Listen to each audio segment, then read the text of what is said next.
Hi everyone, welcome to खुशी की दुनिया। तो चलिए आज स्टार्ट करते हैं चाणक्य नीति से। तो चाणक्य नीति ये जो बुक है जिसे कौटिल्य और विष्णुगुप्ता के नाम से भी जाना जाता है, इन्होंने नंद डायनेस्टिक को खत्म करवा के चंद्रगुप्त मौर्य को राजा बना दिया। अलेक्जेंडर को भी कौटिल्य की वजह से हिंदुस्तान में हार का सामना करना पड़ा, जो कि पूरी दुनिया को जीतने के इरादे से निकला था। दोस्तों, चाणक्य नीति ने अपनी पूरी जिंदगी का काम दो किताबों में बांटा है। ये है कौटिल्य अर्थशास्त्र और चाणक्य नीति। आज हम चाणक्य नीति के बारे में सुनेंगे। चाणक्य नीति पंक्तियों के रूप में लिखी गई है। इसमें कोई कहानी नहीं है, लेकिन ज्ञान कूट कूट के भरा हुआ है। तो पहला, चाणक्य नीति। एक पंडित भी घोर कृष्ट में आ जाता है यदि वह किसी मूर्ख को उपदेश देता है। तो यदि वह कोई दुष्ट पत्नी का पालन पोषण करता है या किसी दुखी व्यक्ति के साथ में अत्यंत घनिष्ठ हो जाता संबंध बना लेता है। दूसरा, दुष्ट पत्नी, झूठा मित्र, बदमाश नौकर और सर्प के साथ में निवास साक्षात मृत्यु के समान है। तीसरा, व्यक्ति को आने वाली मुसीबतों से निपटने के लिए धन संचय करना चाहिए। उसे धन संपदा त्याग कर भी पत्नी की सुरक्षा करनी चाहिए। लेकिन यदि आत्मा की सुरक्षा की बात आता है तो उसे धन और पत्नी दोनों को तुच्छ समझना चाहिए। चौथा, उस देश में निवास न करें जहां आपकी कोई इज्जत नहीं हो, जहां आप रोजगार नहीं कमा सकते, जहां आपका कोई मित्र नहीं और जहां आप कोई ज्ञान अर्जित ना कर सकते। पांचवा, अच्छा मित्र वही है जो निम्नलिखित परिस्थितियों में त्यागे नहीं। आवश्यकता पड़ने पर, किसी दुर्घटना पड़ने पर, जब अकाल पड़ा हो, जब युद्ध चल रहा हो, जब हमें राजा के दरबार में जाना पड़े और जब हमें शमशान घाट जाना पड़े। छठा, भोजन के योग्य पदार्थ और भोजन करने की क्षमता, सुंदर स्त्री और उसे भोगने के लिए काम शक्ति, पर्याप्त धनराशि तथा दान देने की भावना, ऐसे संयोग का होना सामान्य तप का फल नहीं है। सातवां, उस व्यक्ति ने धरती पर ही स्वर्ग पा लिया जिसका पुत्र आज्ञाकारी है, जिसकी पत्नी उसकी इच्छा के अनुसार व्यवहार करती है, जिसे अपने धन पर संतोष हो। आठवां, ऐसे लोगों से बचें जो आपके मुंह में तो मीठी मीठी बातें करते हैं, लेकिन आपके पीठ पीछे आपको बर्बाद करने की योजना बनाते हैं। ऐसा करने वाले मित्र तो उस विष के घड़े के समान है जिसकी ऊपरी परत सतह दूध से भरी हुई हो। एक बुरे मित्र पर तो कभी विश्वास ना करें, एक अच्छे मित्र पर भी विश्वास ना करें, क्योंकि यदि कोई ऐसे लोग आपसे रुष्ट हो जाते हैं तो आपके सभी राज से पर्दा खोल देंगे। 10वां, लाड प्यार से तो बच्चे में गलत आदतें ढलती है, उन्हें कड़ी शिक्षा देने से ही वे अच्छी आदतें सीखते हैं। इसलिए बच्चों को जरूरत पड़ने पर दंडित भी करें, ज़्यादा लाड ना दे। 11वां, प्रेम और मित्रता बराबर वालों में ही अच्छी लगती है। राजा के यहाँ नौकरी करने वालों को ही सम्मान मिलती है। व्यवसाय में वाणिज्य सबसे अच्छा है एवं उत्तम गुणों वाली स्त्री अपने घर में सुरक्षित रहती है। 12वां, एक दुर्जन और एक सर्प में एक अंतर है कि सांप तभी डंक मारेगा जब उसकी जान को खतरा होगा, लेकिन दुर्जन पग पग पर हानि पहुंचाने की कोशिश करेगा। 13वां, रूप और यौवन में संपन्न तथा कुलीन परिवार में जन्मे लोग विद्याहीन पुरुष पलाश के फूल के समान है, जो सुंदर तो है लेकिन खुशबू रहित है। 14वां, कोयल की सुंदरता उसके गायन में है, एक स्त्री की सुंदरता उसके अपने परिवार के प्रति समर्पण में है। एक बदसूरत आदमी की सुंदरता उसके ज्ञान में है तथा एक तपस्वी की सुंदरता उसकी क्षमाशीलता में है। 15वां, कुल की रक्षा के लिए एक सदस्य का बलिदान दे, गांव की रक्षा के लिए एक कुल का बलिदान दे, देश की रक्षा के लिए एक गांव का बलिदान दे और आत्म की रक्षा के लिए देश का बलिदान दे। 16वां, जिस तरह सारा वन केवल एक ही पुष्प से सुगंधित भरे वृक्ष महक जाता है, उसी तरह गुणवान पुत्र और पूरे कुल का नाम वही बढ़ाता है। 17वां, 5 साल तक पुत्र को लाड एवं प्यार से पालन करना चाहिए। 10 साल तक उसे छड़ी की मार से डराए, लेकिन जब वह 16 साल का हो जाए तो उसे मित्र के समान व्यवहार करे। 18वां, सैकड़ों गुण रहित पुत्र से अच्छा है एक गुणी पुत्र हो, क्योंकि एक चंद्रमा ही रात्रि के अंधकार को भगाता है। असंख्य तारे या तारों से यह काम नहीं हो पाता। ऐसा बालक जो जन्मते वक्त मृत था एक मूर्ख दीर्घायु बालक से बेहद बेहतर है। पहला बालक तो एक क्षण के लिए दुख देता है, दूसरा बालक उन्हें उसके माँ बाप को जिंदगी भर तक दुख की अग्नि में जलाता है। 20वां, वह गाय किस काम की जो ना तो दूध देती हो ना ही बच्चों को जन्म देती हो। उसी प्रकार उस बच्चे का जन्म किस काम का जो न तो विद्वान हो और ना ही भगवान की भक्त करता हो। 21वां, यह बातें एक बार ही होनी चाहिए, राजा का बोलना, विद्वान व्यक्ति का बोलना और लड़की का ब्याह। 22, यदि आप पर मुसीबत आती नहीं है तो उससे सावधान रहे, लेकिन यदि मुसीबत आ जाती है तो किसी भी तरह उसे छुटकारा पाए। 23वां, खाली बैठने से अभ्यास का नाश होता है, दूसरों को देखभाल करने के लिए देने से पैसा नष्ट होता है। गलत ढंग से बुआई करने वाला किसान अपने बीजों का नाश कर देता है। यदि सेनापति नहीं है तो सेना का नाश होता है। 24, वासना के समान दुष्कर कोई रोग नहीं, मोह के समान कोई शत्रु नहीं, क्रोध के समान अग्नि नहीं, स्वरूप ज्ञान के समान कोई बोध नहीं। 25, समुद्र में होने वाली वर्षा व्यर्थ है, जिसका पेट भरा हुआ है उसके लिए अन्न व्यर्थ है। पैसे वाले आदमी के लिए भेंट वस्तु का कोई अर्थ नहीं, दिन के समय जलता दिया व्यर्थ है। राजा को उसके नागरिकों के पाप लगते हैं, राजा के यहाँ काम करने वाले पुजारी को राजा के पाप लगते हैं, पति को पत्नी के पाप लगते हैं, गुरु को उसके शिष्यों के पाप लगते हैं। 27, गधे से ये 3 बातें सीखनी चाहिए। अपना बोझ ढोना ना छोड़े, सर्दी गर्मी की चिंता ना करे, सदा संतुष्ट रहे। 28, एक बुद्धिमान व्यक्ति को निम्नलिखित बातों से किसी को नहीं बतानी चाहिए। 1, कि किसी की दौलत खो चुकी हो, उसे क्रोध आ गया हो, उसकी पत्नी ने जो गलत व्यवहार किया है, लोगों ने उसे जो गालियां दी है, यह किसी प्रकार बेइज्जत हुए हैं। 29, व्यक्ति नीचे दी हुई 3 चीजों से संतुष्ट रहे, खुद की पत्नी, वह भोजन जो विधाता ने प्रदान किया है, उतना धन जितनी ईमानदारी से मिल गया है। 30, लेकिन व्यक्ति को नीचे दिए गए 3 चीजों से संतुष्ट नहीं होना चाहिए। अभ्यास, भाव, भगवान का नाम स्मरण, परोपकार। 23, हाथी से 1000 गज की दूरी रखे, घोड़े से 100 की, सिंह वाले जानवर से 10 की, लेकिन दुष्ट जहाँ रहते हैं उस जगह से निकल जाना ही बेहतर है। एक शक्तिशाली आदमी से उसकी बात मान करके समझौता करे, एक दुष्ट या प्रतिकार करे, और जिसकी शक्ति आपकी शक्ति से बराबर है उन्हें समझौता विनम्रता से या कठोरता से करे। एक राजा की शक्ति उसकी शक्तिशाली भुजाओं में है, एक ब्राह्मण की शक्ति उसके स्वरूप ज्ञान में है, एक स्त्री की शक्ति उसकी सुंदरता, तारुण्य और मीठे वचनों में है। 34, यदि आप शेर की गुफा में जाते हो तो आपको हाथी के माथे का मणि मिल सकता है, लेकिन यदि आप लोमड़ी जहाँ रहती है वहाँ जाते हो तो बछड़े की पूंछ या गधे की हड्डी के अलावा कुछ नहीं मिलेगा। 35, यदि ज्ञान को उपयोग में ना लाया जाए तो वो खो जाती है। आदमी यदि अज्ञान है तो खो जाता है। सेनापति के बिना सेना खो जाती है, पति के बिना पत्नी खो जाती है।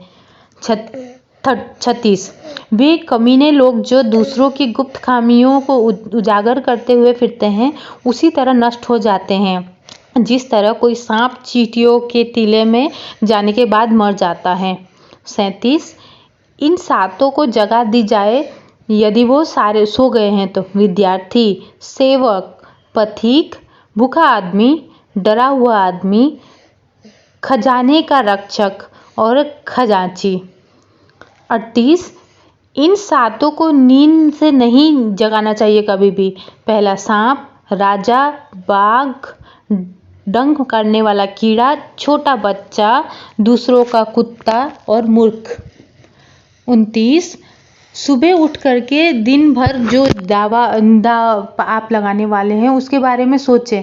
दोपहर को अपनी माँ को याद करें, रात को चोरों को ना भूलें। 40, आपको इंद्र के समान वैभव प्राप्त होगा यदि आप अपने भगवान के गले की माला अपने हाथों से बनाएं, अपने भगवान के लिए चंदन अपने हाथों से घिसे, अपने हाथों से पवित्र ग्रंथों को लिखे। 41 जिसे आपकी अपनी कोई अक्ल नहीं, उसकी शास्त्र क्या भलाई करे। एक अंधा आदमी अपने आईने का क्या करेगा। 42 अपने निकट संबंधियों का अपमान करने से जान जाती है, दूसरों का अपमान करने से दौलत जाती है, राजा का अपमान करने से सब कुछ जाता है, एक ब्राह्मण का अपमान करने से कुल का नाश हो जाता है। 43 जिसके पाप से विद्या है वह शक्तिशाली है, जिसके पास में विद्या है वह शक्तिशाली है। निर्बुद्ध पुरुष के पास क्या शक्ति हो सकती है। एक छोटा खरगोश भी चतुराई से मदमस्त हाथी को तालाब में गिरा देता है। 44 जो घर गृहस्थी के काम में लगा रहता है वह कभी ज्ञान प्राप्त नहीं कर सकता। मांस खाने वाले व्यक्ति के हृदय में दया नहीं हो सकती। लोभी व्यक्ति कभी सत्य भाषण नहीं कर सकता और एक शिकारी भी कभी शुद्धता नहीं आ सकती। 45 एक विद्यार्थी पूर्ण रूप से निम्नलिखित बातों का त्याग करे। पहला काम, दूसरा क्रोध, तीसरा लोभ, चौथा स्वादिष्ट भोजन की अपेक्षा, पांचवा शरीर का श्रृंगार, छठा अत्यधिक जिज्ञासा, सातवां अधिक निद्रा और आठवां शरीर निर्वाह के लिए अत्यधिक प्रयास। 46 एक गुणवान व्यक्ति को वह सब कुछ दान में देना चाहिए जो उसकी आवश्यकता से अधिक है। केवल दान के कारण ही कर्ण, बाली और राजा विक्रमादित्य आज तक चल रहे हैं। देखिए उन मधुमक्खियों को जो अपने पैरों दुखे से धरती पर पटक रही है। वो अपने आप से कहती है आखिर में सब चला ही गया। हमने हमारे शहद को जो बचा कर रखा था ना ही दान दिया और ना ही खुद खाया। अभी एक पल में ही कोई हमसे सब छीन करके ले गया। 47 वे लोग जो इस दुनिया में सुखी है, जो अपने संबंधियों के प्रति उदार हैं, अनजाने लोगों के प्रति सहृदय हैं और अच्छे लोगों के प्रति प्रेम भाव रखते हैं, नीच लोगों से दृढ़तापूर्ण व्यवहार करते हैं, विद्वानों से कुछ नहीं छुपाते, दुश्मनों से के सामने साहस दिखाते हैं, बड़ों के प्रति विनम्र और पत्नी के प्रति सख्त है। 48वां हमारा शरीर निस्वार्थ है, धन में तो कोई स्थायी भाव नहीं है, मृत्यु हरदम हमारे निकट है, इसीलिए हमें तुरंत पुण्य कर्म करने चाहिए। 29वां जो दूसरों की पत्नी और अपनी माता मानता है, दूसरों के धन को मिट्टी का ढेरा, दूसरों के सुख दुख को अपने सुख दुख उसी को सही दृष्टि प्राप्त होती है और वही विद्वान है। 50 जिसे दौलत, अनाज और विद्या अर्जित करने में और भोजन करने में शर्म नहीं आती वह सुखी रहता है। 51 इस धरती पर अन्न, जल और मीठे वचन से ये असली रत्न है, मूर्खों को लगता है पत्थर के टुकड़े रत्न है। 52 जो व्यक्ति बुद्धिमान है वह निम्नलिखित बातों की किसी को ना बताए। वो औषधि उसने कैसे बनाई जो अच्छा काम कर रही है, वह परोपकार जो उसने किया है, उसके घर के झगड़े, उसकी पत्नी के साथ में होने वाली व्यक्तिगत बातें, उसने जो ठीक से न पका हुआ खाना खाया, जो गालियाँ उसने सुनी। 53 मुझे वह दौलत नहीं चाहिए जिसके लिए कठोर यातना सहनी पड़े या सदाचार का त्याग करना पड़े या अपने शत्रु की चापलूसी करनी पड़े। 54 इस दुनिया के वृक्ष को 2 मीठे फल लगे हैं, मधुर वचन और सत्संग। 55 जिसका ज्ञान किताबों में सिमट गया है और जिसने अपनी दौलत दूसरों के सुपुर्द कर दी है, वह जरूरत आने पर ज्ञान या दौलत कुछ भी इस्तेमाल नहीं कर सकता। 56 चंदन कट जाने पर भी अपनी महक नहीं छोड़ती, हाथी बूढ़ा होने पर भी अपनी लीला नहीं छोड़ता, गन्ना निचोड़ जाने पर भी अपनी मिठास नहीं छोड़ती, उसी प्रकार ऊंचे कुल में पैदा हुआ व्यक्ति अपने उत्पन्न गुणों को नहीं छोड़ता, भले ही उसे कितनी भी गरीबी में क्यों ना बसर करना पड़े। 57 वह चीज जो दूर दिखाई देती है, जो असंभव दिखाई देती है, जो हमारी पहुंच से बाहर दिखाई देती है, वह भी आसानी से हासिल हो सकती है यदि हम तप करें, क्योंकि तप से ऊपर कुछ भी नहीं। 58 उस इंद्र के राजा को जाकर के क्या सुख भोगेंगे जिसकी पत्नी प्रेम भावना रखने वाली और सदाचारी है, जिसके पास में संपत्ति है, जिसका पुत्र सदाचारी और अच्छे गुण वाला है, जिसको अपने पुत्र द्वारा पौत्र हुआ है। जो व्यक्ति गुणों से रहित है लेकिन जिसकी लोग सराहना करते हैं वह दुनिया में काबिल माना जा सकता है, लेकिन जो आदमी खुद की ही डींगे हाँकते हैं वो अपने आप को दूसरों की नज़रों में गिराता है, भले ही वह स्वर्ग का राजा इंद्र हो। 60 मुझे वह दौलत नहीं चाहिए जिसके लिए कठोर यातना सहनी पड़े, या सदाचार का त्याग करना पड़े, या अपने शत्रु की चापलूसी करनी पड़े। 61 सभी जीव मीठे वचनों से आनंदित होते हैं, इसीलिए हम सबसे मीठे वचन कहें। मीठे वचन की कोई कमी नहीं है।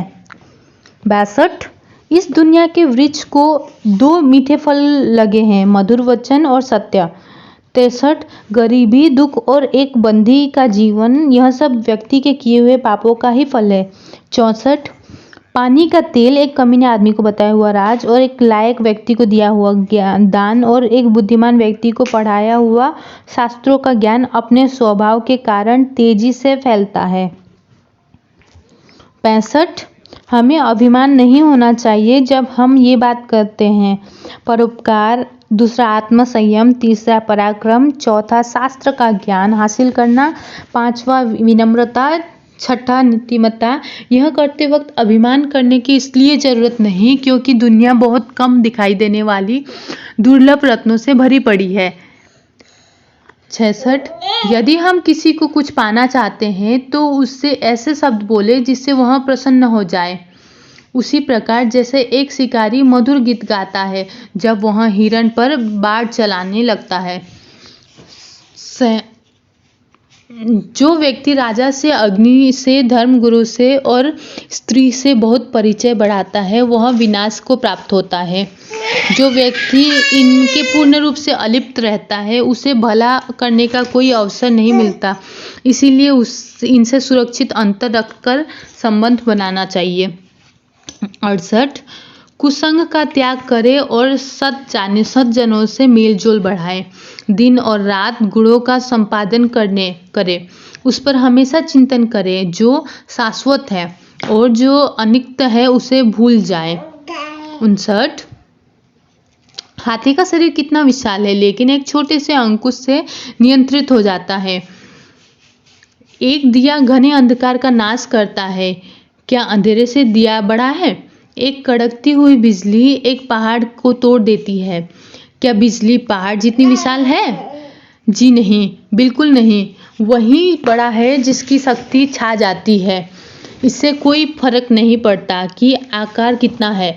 70 जो घर गृहस्थी के काम में लगा रहता है वह कभी ज्ञान प्राप्त नहीं कर सकता। मांस खाने वाले के हृदय में दया नहीं हो सकती, लोभी व्यक्ति कभी सत्य भाषण नहीं दे सकता और एक शिकारी कभी शुद्धता नहीं हो सकता। 71 आप चाहे 100 बार पवित्र जल से नहा ले, आप अपने मन का मैल नहीं धो सकते। उसी प्रकार जिस प्रकार मदिरा का पात्र पवित्र नहीं हो सकता, चाहे आप उसे गर्म करके सारी मदिरा की भाप बना दें। 72 जो व्यक्ति 1 साल तक भोजन करते समय भगवान का ध्यान करेगा और मुंह में कुछ नहीं बोलेगा, उसे 1000 करोड़ वर्ष तक स्वर्ग लोक की प्राप्ति होगी। 73 शेर से एक बात सीखे, बगुले से 1, मुर्गे से 4, कौवे से 5, कुत्तों से 6 और गधे से 3।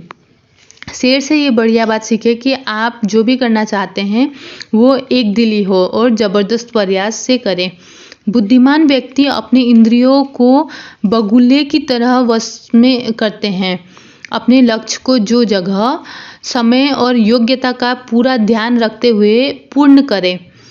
76 मुर्गे से 4 बातें सीखें। 1 सही समय पे उठे, 2 निडर बने और लड़े, 3 संपत्ति का रिश्तेदारों से उचित बंटवारा करें, 4 अपने कष्ट से अपना रोजगार प्राप्त करें। 77 कवि से ये 5 बातें सीखें। 1. अपनी पत्नी के साथ एकांत में प्रणय करें। 2. निडरता। 3. उपयोगी वस्तुओं का संचय करें। 4. सभी ओर दृष्टि घुमाएं। 5. दूसरों पर आसानी से विश्वास ना करें। 78. कुत्ते से ये बातें सीख लीजिए। बहुत भूख हो पर खाने को कुछ ना मिले या कम मिले तो भी संतोष करें। गहरी नींद में हो तो भी क्षण में उठ जाए। 3. अपने स्वामी के प्रति बेहिचक ईमानदारी रखें। 4. निडरता। 69. गधे से ये 3 बातें सीखें। अपना बोझा ढोना ना छोड़े, सर्दी गर्मियों की चिंता ना करे। 3. सदा संतुष्ट रहें। 80. जो व्यक्ति इस 20 गुणों को अमल करेगा वो जो भी करेगा सफल होगा। 81. देखो, तो उम्मीद है आपको चाणक्य नीति से बहुत कुछ नया सीखने को मिला होगा। अब ये समरी यहीं पे ख़त्म कर रही हूँ। आपको कुछ सजेशन देना होगा तो आप कमेंट बॉक्स पे दे सकते हैं। Thank you.